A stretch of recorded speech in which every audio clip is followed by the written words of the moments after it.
बिस्मिल्लाहिर्रहमानिर्रहीम।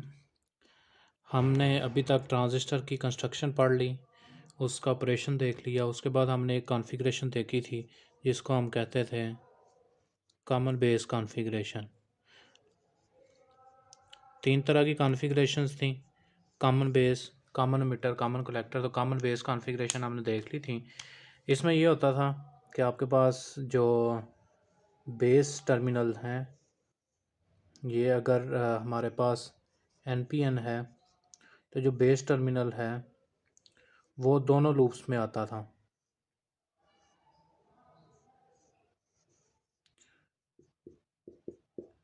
ये हमारा बेस टर्मिनल, ये कलेक्टर, और ये हमारा मीटर टर्मिनल। तो हम ये कहते थे कि जो हमारे पास दोनों लूप्स में है, यानी कि ये वाला जो इनपुट लूप है और ये जो आउटपुट लूप है, इन दोनों में जो कॉमन टर्मिनल है वो बेस है।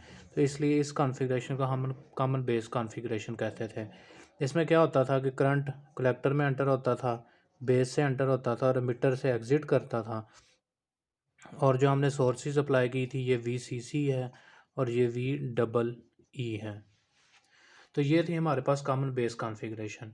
हमने ये भी देखा कि IC हम करंट इसमें से एंटर होता है और एग्ज़िट करता है IE। लेकिन जो एग्ज़िट करने वाला करंट है उसमें जो कलेक्टर करंट है और जो बेस करंट है, ये दोनों ऐड अप होके, यानी कि I emitter is equal to I collector plus I base, ये करंट प्लस ये करंट दोनों मिलके एमिटर का करंट बनाते थे। अब हमने ये देखना है कि कलेक्टर का और एमिटर का आपस में क्या रिलेशन बनता है। कलेक्टर का कलेक्टर करंट और कलेक्टर करंट और ये है एमिटर करंट, इन दोनों का आपस में क्या रिलेशन बनता है। उसके लिए जो इसका रिलेशन है, जब आपने DC वोल्टेजेस दिए हुए हैं तो हम लेते हैं उसके रिलेशन को alpha DC is equal to collector current divided by emitter current. तो ये रिलेशन है जो कलेक्टर का और एमिटर का होता है, alpha DC is equal to collector current over emitter current.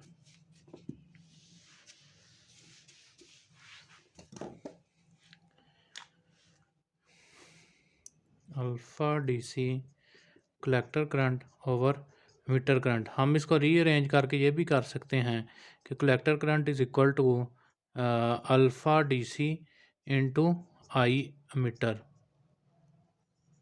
अभी ये जो अल्फ़ा DC है, हमने रिसेंटली भी पढ़ा था कि I collector is approximate to I emitter, क्योंकि जो बेस करंट है वो बड़ा नेग्लिजिबल होता है।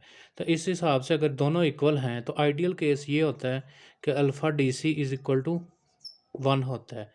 लेकिन प्रैक्टिकली जो अल्फ़ा DC की वैल्यू है, यानी कि कलेक्टर और एमिटर का आपस में जो करंट का जो आपस में रिलेशन है, ये अल्फ़ा DC जो है ये 0.9 से लेकर 0.998 तक होता है। ये कभी भी आइडियल केस के अंदर 1 होगा, लेकिन प्रैक्टिकली 0.9 से 0.998 तक होगा। तो आइडियली जो अल्फ़ा की वैल्यू है वो 1 होती है, लेकिन जो प्रैक्टिकल है वो 0.9 से 0.998 तक होती है। उसके बाद हमने एक और इक्वेशन देखी थी जिसमें हमने कहा था कि जो कलेक्टर करंट होता है वो इक्वल टू कलेक्टर के अंदर से मेजॉरिटी कैरियर्स की वजह से भी होता है, प्लस उसके अंदर मिनॉरिटी कैरियर्स भी होते हैं। तो ये जो करंट है ये करंट हम लेते हैं वो कलेक्टर करंट जो कि मेजॉरिटी कैरियर्स की वजह से है। तो हम इधर से IC की वैल्यू इसमें पुट कर देते हैं। तो जो हमारा कलेक्टर करंट है वो alpha DC into IE plus ICO due to, ये जो करंट है ड्यू टू मिनॉरिटी कैरियर्स की वजह से है, ICO। तो हमारी जो ये वाली इक्वेशन है वो ये शक्ल फिर इख्तियार कर लेगी। इसके बाद ये तो था अल्फ़ा डी सी, यानी कि D C gain I C over I E of common base configuration. ये अल्फ़ा जो सा होता है ये तब हम देखते हैं जब हमारे पास कॉमन बेस कॉन्फ़िगरेशन हो ट्रांजिस्टर की। Common base configuration of transistor के लिए हम अल्फ़ा यूज़ करते हैं। ये तो था हमने जब उसको डीसी सिग्नल दिया हुआ है। और इन केस अगर हम एसी सिग्नल दें तो क्या हो जाएगा, alpha A C is equal to delta I C over delta I E. और ये तब होगा जब कलेक्टर टू बेस जो वोल्टेजेस हैं वो कांस्टेंट होंगे।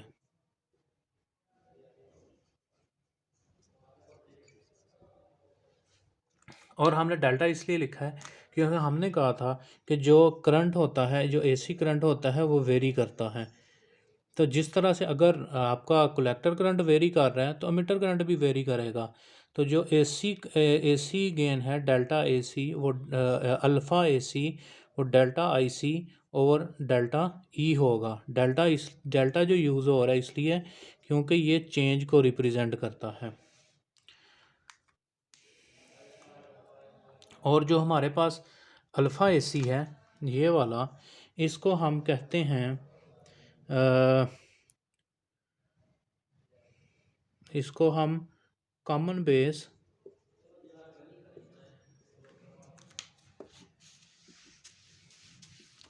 जो हमने अभी स्टडी किया alpha AC delta IC over delta IE, जब वी कलेक्टर टू बेस कोई कांस्टेंट वोल्टेज हमने दिए हों, तो ये जो हमारे पास अल्फ़ा एसी है इसको हम कहते हैं common base short circuit amplification factor.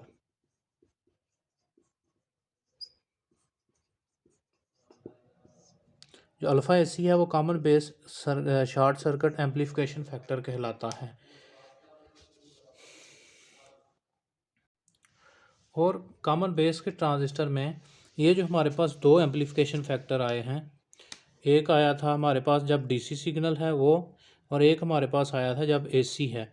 तो दोनों जोन्स हैं वो अप्रॉक्सीमेटली इक्वल होते हैं, तो हम दोनों को एक दूसरे की जगह पे हम यूज़ कर सकते हैं इन हमारे ये जो एम्प्लीफिकेशन फैक्टर्स हैं। और ये हैं सिर्फ़ और सिर्फ उस वक्त जब आपका ट्रांजिस्टर लगा हुआ है कॉमन बेस कॉन्फ़िगरेशन में, जब ट्रांजिस्टर कॉमन बेस कॉन्फ़िगरेशन में लगा हुआ है। तो हमने कॉमन बेस के अंदर तीन चीज़ें देखी। नंबर वन हमने एक देखा आई सी ओ, या जिसको हम आई सी पी ओ भी कहते थे।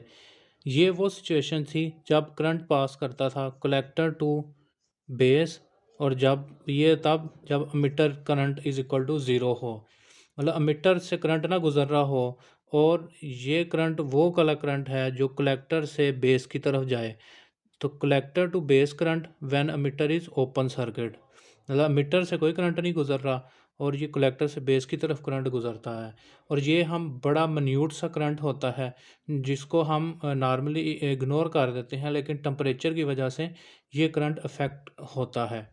दूसरी चीज़ जो कॉमन बेस कॉन्फ़िगरेशन में हमने देखी वो अल्फ़ा डीसी था, जो कि आई सी ओवर आई ई है, जिसको हम कहते थे कि अल्फ़ा डीसी आइडियली इक्वल के 1 होता है, लेकिन अल्फ़ा डीसी प्रैक्टिकली ये 0.9 टू 0.998 वेरी करता है।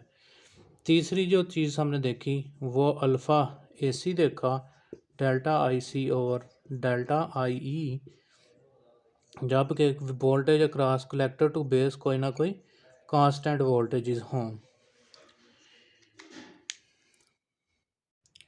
तो ये जो हमारी तीन टर्म्स थी ये तब यूज़ हो रही थी जब हमारे पास कॉमन बेस कॉन्फ़िगरेशन थी। तो उम्मीद करता हूँ कि आपको कॉमन बेस कॉन्फ़िगरेशन को उसमें किस तरह का सर्किट होता है और उसके ये जो एम्पलीफिकेशन फैक्टर हैं और collector to base current when emitter is open circuit, उस करंट की भी अंडरस्टैंडिंग हो गई होगी। अगर आपको इस टॉपिक की समझ आई है तो चैनल को सब्सक्राइब करें और आगे शेयर भी करें।